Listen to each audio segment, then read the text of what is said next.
students, we'll continue our class. Okay. See, in this caste discrimination and the struggle for equality. So in this lesson we have discussed about the B.S. Venkatrao. Okay, in our previous class. And now we'll have the concept is equality after independence. Okay, equality after independence. Right.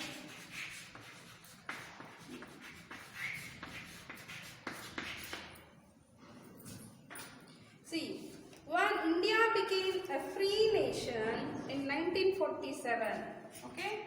See, mostly you people are confusing, don't confuse, okay? Yeah. So, when India became a free nation, that means when India became independent. In which year? In 1947. Our leaders too were concerned about the different kinds of inequalities that existed. The people who wrote the Constitution of India, a document that laid out the rules by which the nation would function, were aware of the ways in which discrimination had been practiced in our society and how people had struggled against this. Okay, see, after when India became independent, okay, so the people have started thinking of inequalities and discrimination among the people. Okay, so and the people who have written the Constitution of India, that people have mainly concentrated thinking of in the nations what are the inequalities and what are the discriminations. Okay, and they have thinking of and many leaders of this struggles such as Dr. B.R. Ambedkar had also fought for the right of the Dalits.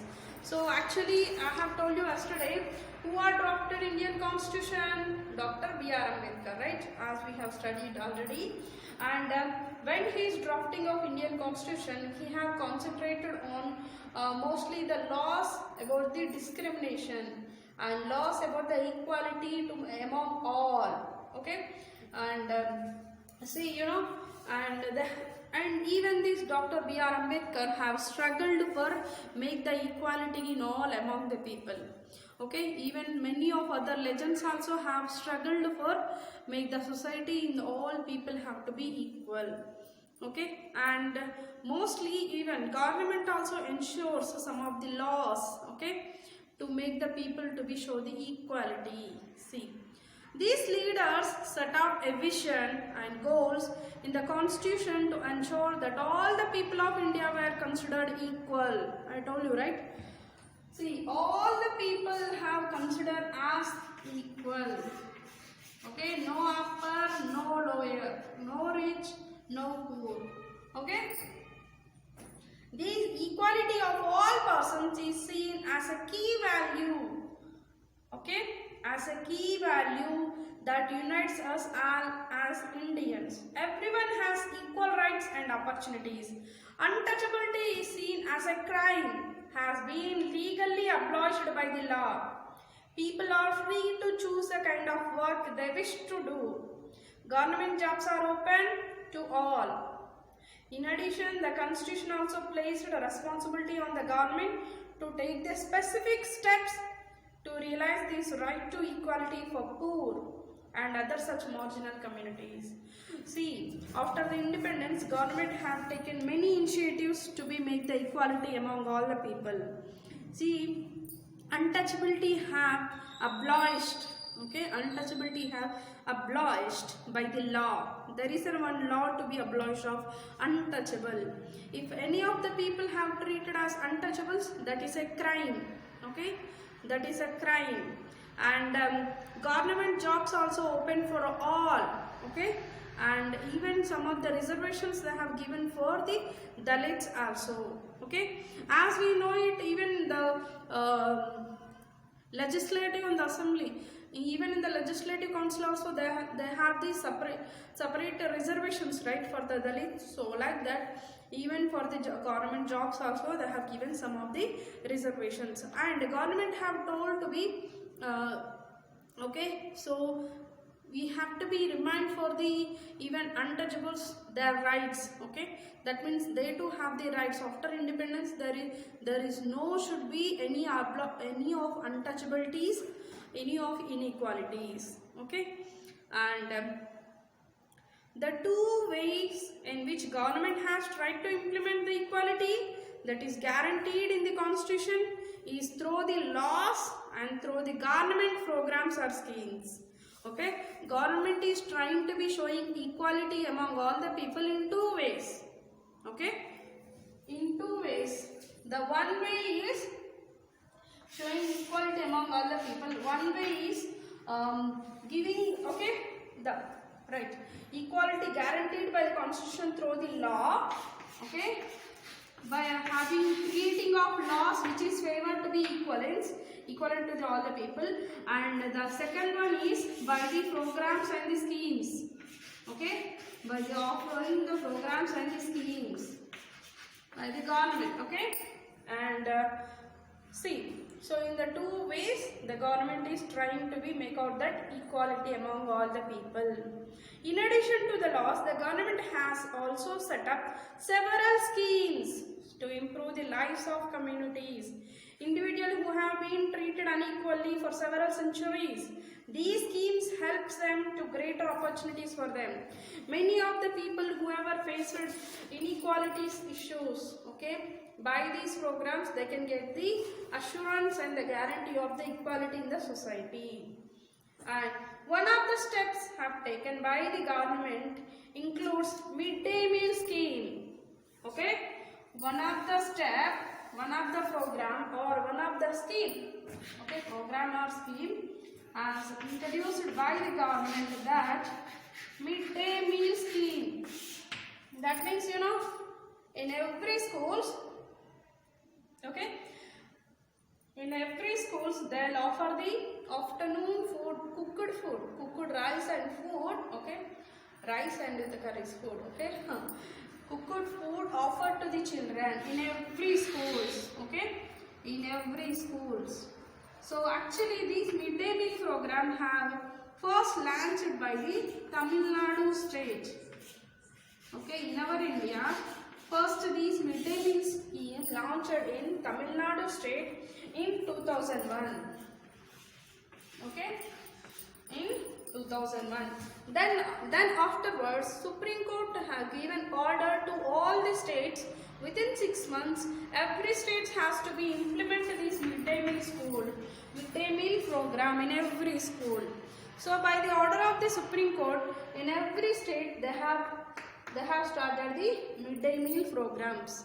Okay, so by these midday meal programs, there is a best results have came out to the government. In what ways, you know, even teachers, government school teachers also have given a positivity about the midday meal programs.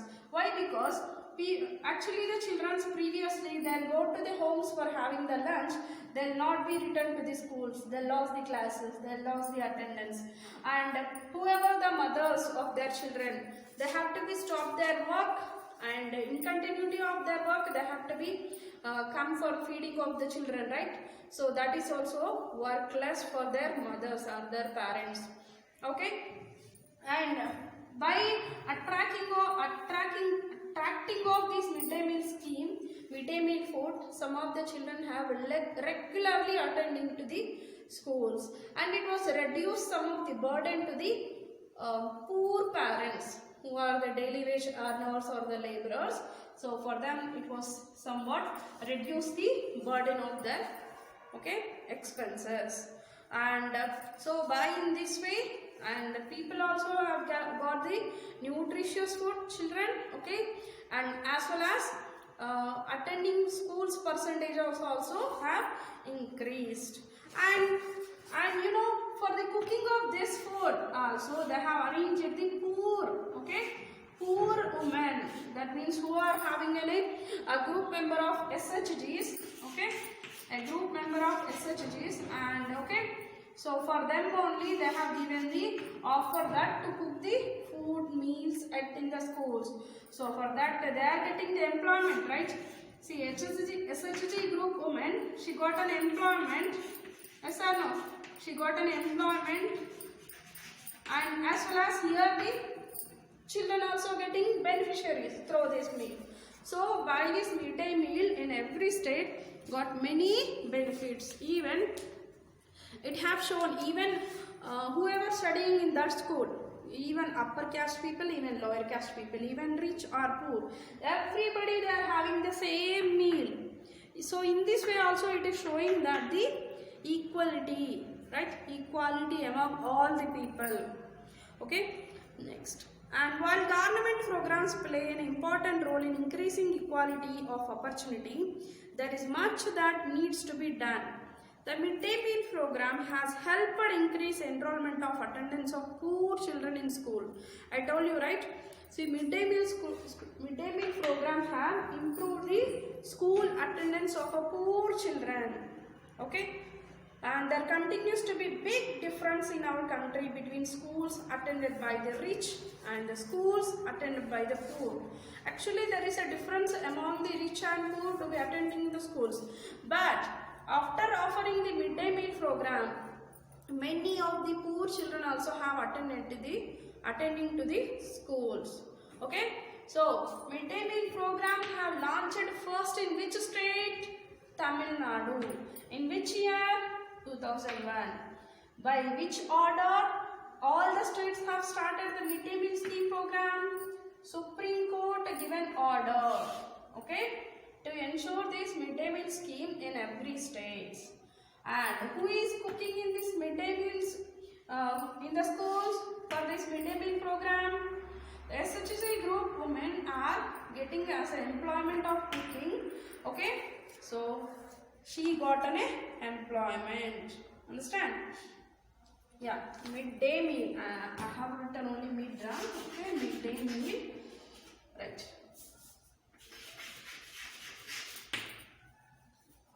Yes. Okay. And Om Prakash Valmiki are in which Dalit children like Om Prakash Valmiki are discriminated against, treated unequally. These children are forced into unequal situations into their dignity is not respected. This is because people refuse to think of them as equal when though the law requires it. So some of the children previously with they have lost their respect and they have lost their dignity, right? Dignity of living, like as we have studied Om Prakash Valmiki student example, right? And of course, so that's why government have implemented the laws, right? So, and there is one more thing we have to discuss here. Actually, for changing of the inequality to the equality, so comes to the inequality in the society have aroused from thousands of years of back onwards. So people attitude are became like that. So some of the upper caste and some of the people's attitude that the others who are doing some so and so work lower caste, they could not be changed that both are the same. Even rich and the poor are the same. So that is the attitude of the people. Okay, actually the laws can be changed immediately before the independence to the after independence, right? After independence they have changed the law as it is equal for all, yes or no? But attitude of the society, attitude of the people could not be changed within time. It takes years of time. Even there is a prescribed law, okay, and even government is forcing to be show the equality among all the people and implementing the schemes and making the reservations to them to upliftment of them, right? For development, upliftment means nothing but development, right? So upliftment for that they have doing in all the scenarios, but when it will come, when the attitude of the society, when the attitude of people's, okay, society, people's attitude, if it is changed, right, everybody as a equal, then we will reach out that everybody as a equal. Then only we can achieve that equality of all the people, okay. But it takes the time, okay, it takes the times to achieve that. I'll continue.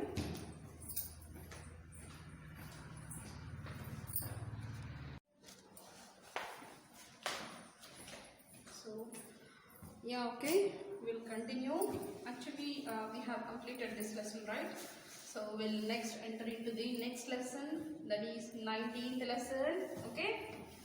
Yes. So, you all have to, when it is a lesson completed, you all have to read the lesson, okay? Right. So, what is our 19th lesson? Livelihood. Just wait a while.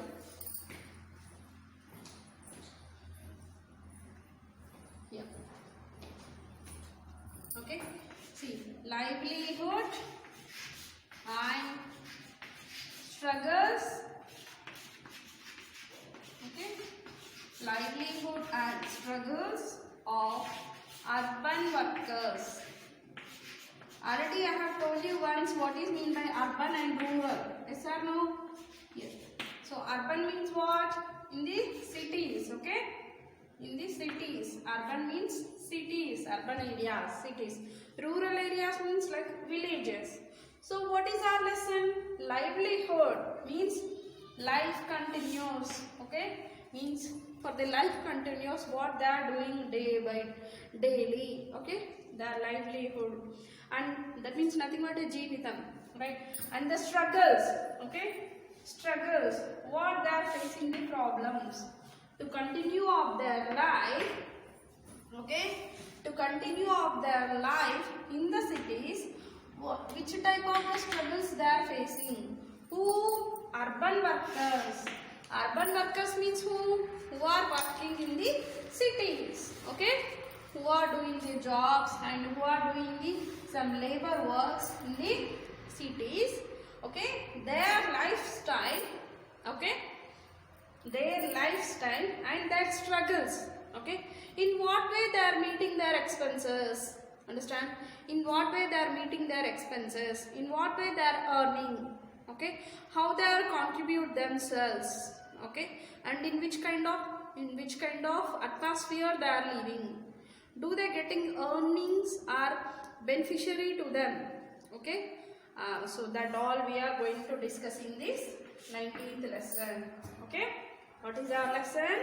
Livelihood and struggles of urban workers. Okay?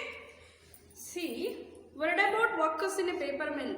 Yes or no? In the paper mill lesson, production of a paper mill lesson, production of a paper. In that lesson, sorry, we have discussed about the paper mill workers. Yes or no?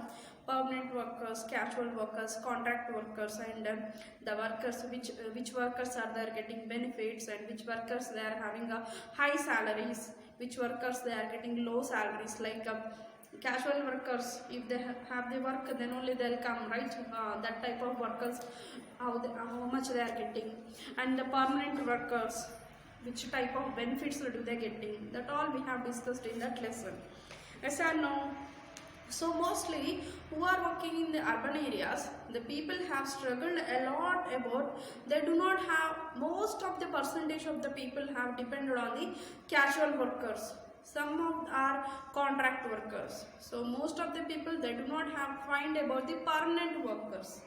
Okay, the permanent workers means they are getting ESI, PF, bonus and paid leaves, okay, and health insurances. Like this they'll get some of the benefits and some of the high salaries compared with others. But comes to the contract workers, okay, they will get the less salary than the permanent workers.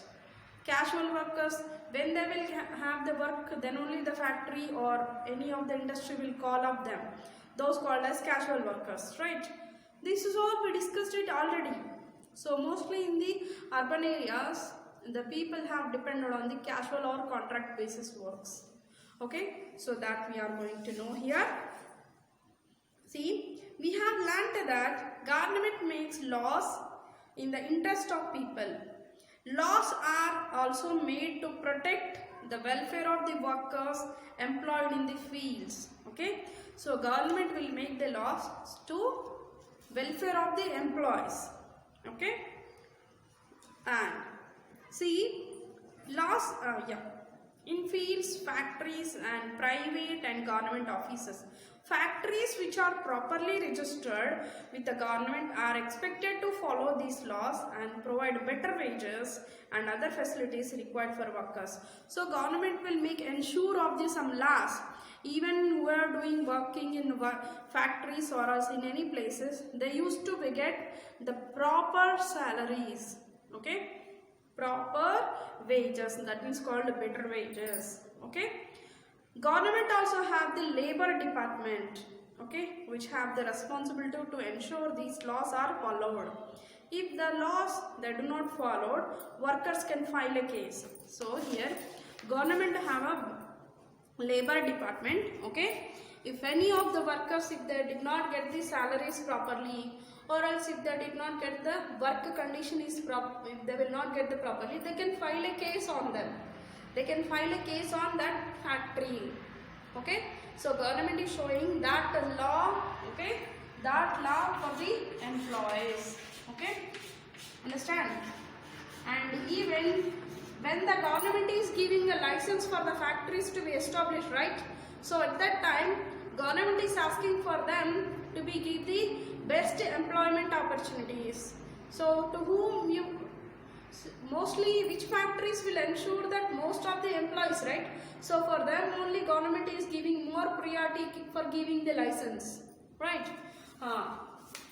So if any employees they did not get any of salaries properly, better wages, right, they can get a complaint on that factory.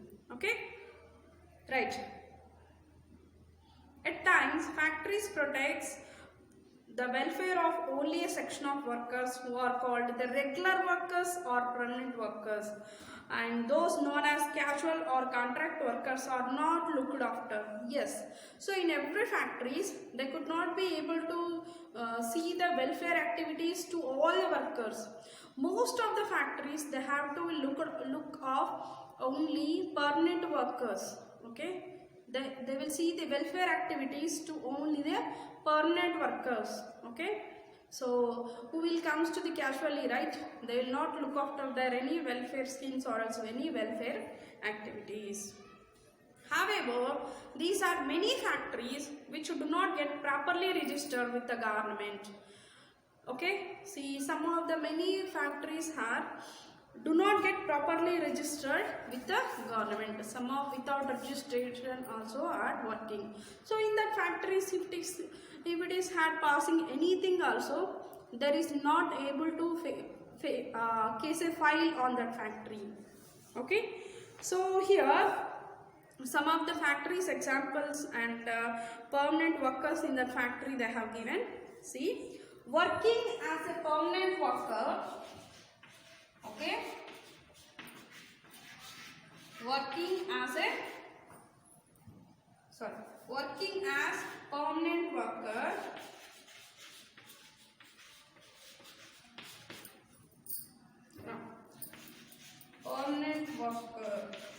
workers in factories, working as a permanent worker in factories.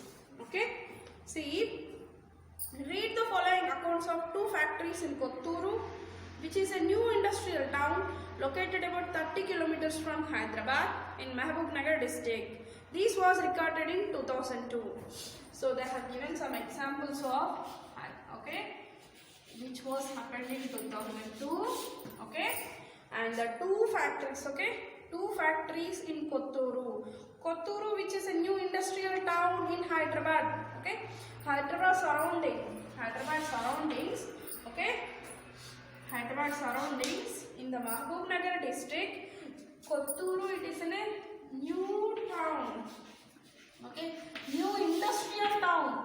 See, Hyderabad of course is a big city, but already because there are many of the factories and many companies, there is no place.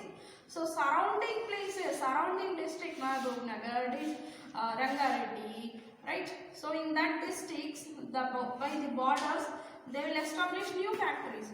So the same like that in the Mahbubnagar district, okay, by the border of Hyderabad, okay. So Kotturu, it is an industrial factories location. Okay. So 2 factories were started in that Kotturu industrial factories area. So that about we are going to know now. So it was happened in which year? In 2002. Yeah. So one of the factory they have given the name is Fibrotex. Okay, Fibrotex. Actually, it's not a real name. Just they have given only the name instead of the real name. Okay, it's not a real name. Fibrotex, a large scale factory producing a fiberglass, was set up in 1976. In 2002, out of 570 workers, 140 were permanent workers, 60 workers were employed on casual basis. They were called Badli workers. That is, they replaced permanent workers in case of their absence. And about 300 workers were employed daily or contractual basis. So in the Fibrotex company, actually it was established in 1976. That means it was started, okay? But in 2002, they were started in Kotturu area, okay? So in that, how many employees were there? Totally 570 employees. Okay, that means workers. Okay, in Fibrotex company, there are 570 workers. So out of these 570 workers, 140 were permanent workers. Okay, 140 were the permanent workers, and 60 workers were employed as Badli workers or casual basis workers. Okay, 60 workers were employed on casual basis and they were called Badli workers. So sometimes if there is less work, these permanent workers only will do these 60 workers. Okay, that's why they called as Badli workers. Okay, and 300 workers are daily basis. Okay, 300 workers are daily basis. Understand? And our contractual basis. So that means by this you can know it. So out of 570, very less employees they have the permanent workers. So only the welfare facilities, the company will be provide welfare facilities only for these permanent workers, not for the casual, not for the contractual workers. Okay? Understand? And a permanent worker cannot be dismissed without a proper procedure or a payment of compensation, while other workers can be removed easily. Already I have told you the differences between the permanent worker and casual and contractual workers, right? So here the one more word they have given that if they want to be terminate the permanent workers, terminate means dismiss. Okay? Right? So if they want to be dismissed or else if they want to be terminate the permanent workers, they have to be show a proper reason. Company have to show the proper reason and they have to give some compensation. That means some excess money instead of salary. They have to give some excess money in the form of compensation to that person. Then only factory can dismiss the permanent worker. Along with them have a benefits of many welfare activities, and as well as when you want to be terminate that permanent worker, so they have to be pay the compensation and they have to show the proper reason. Understand? And this factory has a trade union. Initially it was set up with the encouragement of the company, which wanted a union that would be more agreeable to its policies. Soon a union developed into a strong workers organization as workers participated in union actively. It negotiated with the management to fix wages, etc. So these company workers have the trade union. That means these all workers have the group. Okay, all workers have the group, and these trade union have a calls or else have a meetings with the other union organizations. And the trade union, they will elect one union leader, and mostly they have if they have any problem problems about any wages or else any cases. All together they could not be able to talk the factory owner, right? So that's why they will form a union to solve their problems. Okay. So through that union leader, they will get into the solve the problem with the CEOs or factories owners. Okay. Mostly about the fixing of the wages or else factory working atmosphere, about that, or else compensations, right? About that, through the trade union they are getting solutions. Okay. All workers get wages fixed through the agreement with the union and medical facilities through the employees, state insurance and provident fund. Okay. So mostly whatever the fixed salaries for them they will get, and as well as they will get employment, okay, employee state insurance, that is called ESI, and provident fund, that is called PF. Okay, I'll continue the class in our next session. Okay.